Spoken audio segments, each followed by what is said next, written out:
Olá, Pai do Senhor.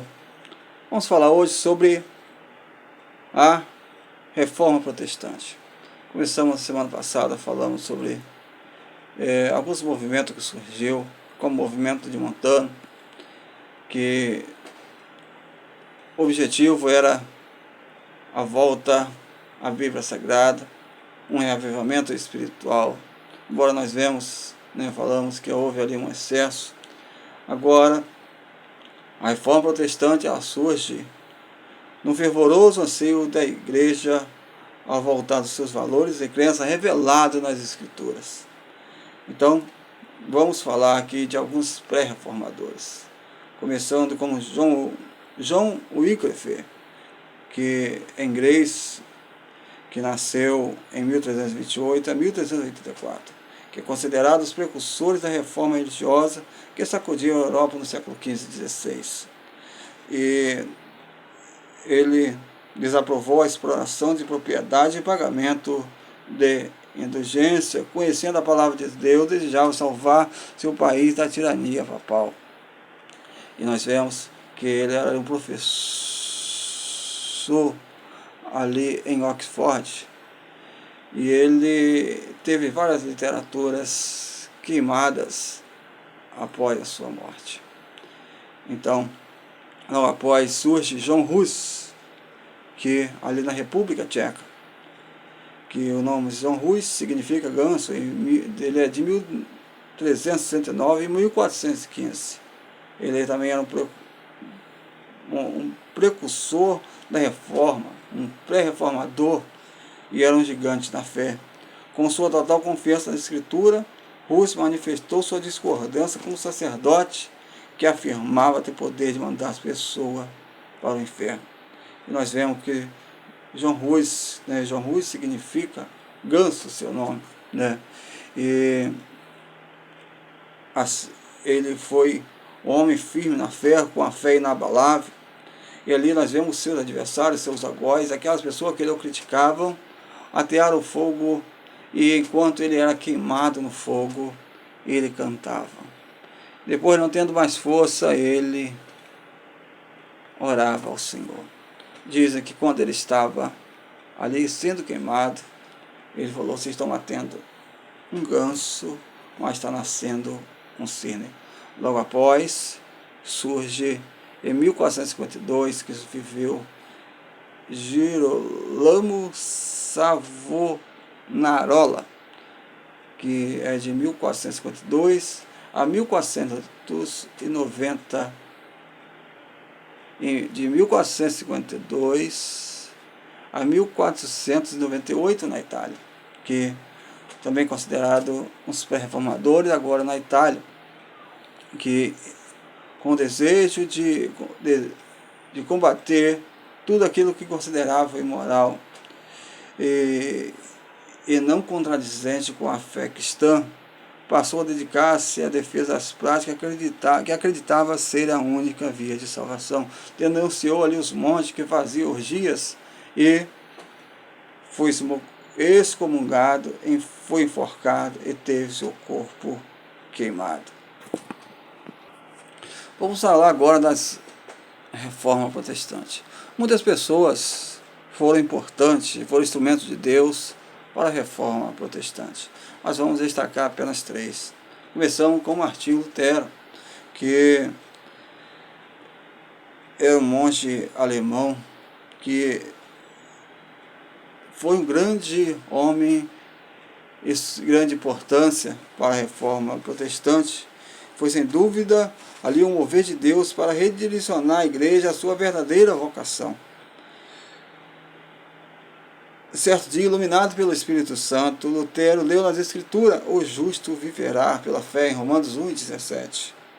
Ao perceber que a igreja romana havia se afastado do Evangelho, Lutero fixou 95 teses nas portas da Catedral de Wittenberg, iniciando assim a chamada Reforma Protestante. Então, nós vemos que em 31 de outubro de 1517, Martinho Lutero fixou as 95 teses na porta da Catedral de Wittenberg. E ele protestava contra a igreja não foi apenas moral, né, foi teológico. O protesto de Lutero foi não apenas moralmente, mas foi teológico. Queria mostrar na Bíblia que a graça de Deus é a graça de Deus. Não podia ser comprada, vendida, parcelada com indulgência. Quando lê essa escritura que diz que o justo viverá pela fé. Hoje, depois da morte de Cristo, nós não somos como antigamente, lá era preciso ali sacrifícios de animais, outras coisas para que viesse ali ser encoberto nossos pecados. E Jesus, ele pagou toda a nossa dívida. É preciso que o homem venha se entregar ao Senhor. Então, logo após surgiu Eurico Zwingli, que teólogo suíço e a principal líder da reforma protestante na Suíça.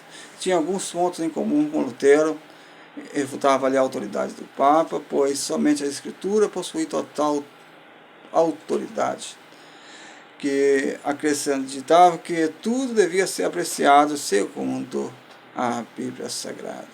Então nós vemos que ele era um monge e também se casou, ali rompendo com o que a igreja falava que não podia, embora ali os alto clero, ele tinha seus filhos. Então nós vemos que Eurico Zwingli, ele era um intérprete da Bíblia Sagrada, e ele discorda de Martinho Lutero. Martinho Lutero dizia que a ceia se transformava no corpo de Cristo. Já Zwingli, ele falava que a ceia era um simbolismo, e é o que nós acreditamos nos dias de hoje. Logo após, na França, surge João Calvino, que deixou também um grande legado de grandes significações literárias no século XVI. Né? Alguns criticam João Calvino, entretanto, a obra de Calvino, vendo que deu bastante atenção à pessoa do Espírito Santo. E nós vemos que os três têm um chamado à volta às Escrituras. Todos os três têm o principal objetivo é que a igreja ela viesse a voltar às Escrituras. Vemos que Jesus, ele ali, quando esteve aqui na terra, ele sempre tentando trazer para nós grandes ensinamentos, querendo mostrar ali às lideranças da igreja que é preciso que viesse ter amor pelas almas. E Jesus, ele morre na cruz do Calvário pelo nosso pecado. Jesus, ele faz ali o que nenhum líder faz, e surge assim em Atos a igreja, e agora nós vemos que a igreja ela começa a querer se enriquecer, enquanto em Atos nós via a igreja ela vendia suas propriedades. A igreja agora cola no Estado, né? Ali dizem que na época de Martinho Lutero, a igreja era dona de uma grande parte de terras ali na Alemanha. Martinho Lutero era um monge alemão, e vemos que a igreja começa a se enriquecer com venda de indulgências, né? As pessoas querendo comprar a sua salvação, e nós vemos que Martinho Lutero e esses outros reformadores que surgiram na Europa, né? Primeiro surgiu na Turquia, depois veio na Inglaterra, República Tcheca, Itália, aqui na Alemanha, né? Depois na Suíça, depois aqui na França. Nós vemos esses homens querendo trazer a necessidade da igreja voltar às Escrituras, né? Então nós vemos que é preciso que nós venhamos ter um retorno às Escrituras. Como falou lá na introdução, devemos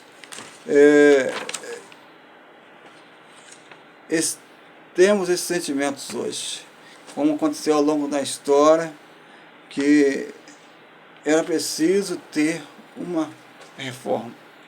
Era preciso que nós venhamos a tirar aquilo que está prejudicando. Então nós vemos que nos nossos dias aparece essa necessidade. Nós devemos ser vigilantes, estar em oração e ter um retorno às Escrituras. Quando nós nos afastamos da Escritura, nós achamos que a graça de Deus não é suficiente. E que nossa pregação deve ser hoje cristocêntrica, Cristo no centro, plenamente consciente que dependemos do Espírito Santo para cumprir a nossa salvação. Que Deus venha estar abençoando a sua vida, que Deus venha estar abençoando a sua família. O Senhor é tudo em nossa vida.